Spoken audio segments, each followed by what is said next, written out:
Let's talk a little bit more about this with Philip Wegmann, White House reporter for Real Clear Politics. So this controversy, it's really something that dates back before the midterms.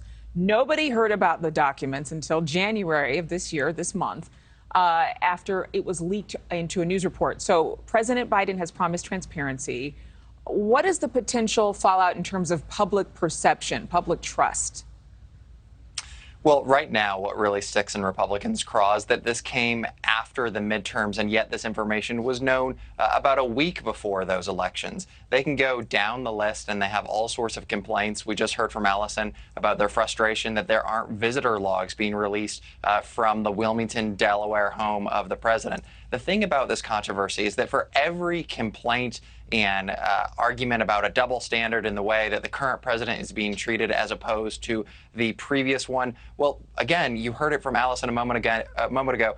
The White House and Democrats, they can point to the same set of double standards and say, wait a minute, you have Republicans who are now chomping at the bit to demand accountability. And yet, just a few months ago, they were dismissing the documents that were found at Mar-a-Lago as no big deal, as a bookkeeping mistake.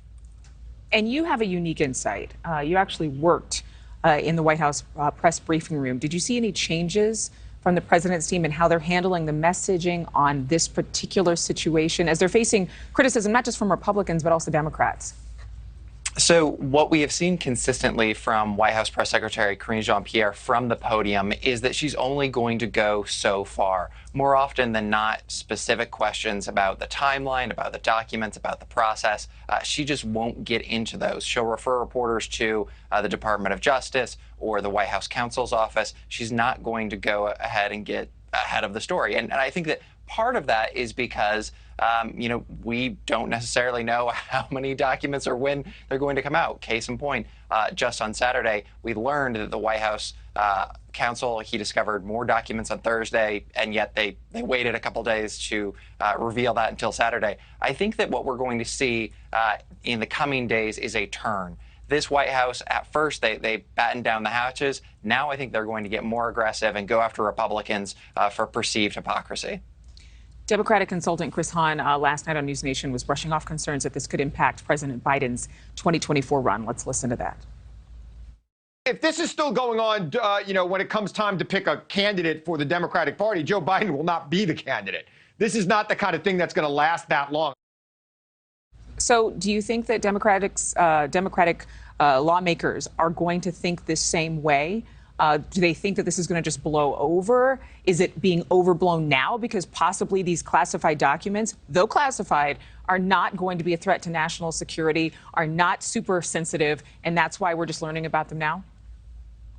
So we just don't know, and congressional Democrats, they also don't know. There's a very real sense of frustration. You had Senator Doug Jones, who called this an unforced error. You have Representative Adam Schiff, who couldn't rule out that possibility. He couldn't say that national security wasn't impacted. I would caution, though, I think that if you look at this saga through a soda straw, and this is the only thing that you're focusing on, certainly the president is on the back foot. But when it comes to questions of whether or not he will pursue the Democratic nomination, if you're a Democrat, if you're a progressive, the enemy is at the gates, so to speak. They expect Donald Trump to run again. And I think that that is a very powerful argument for Biden to win the nomination again, because he can go to Democrats and say, look, I beat Trump once.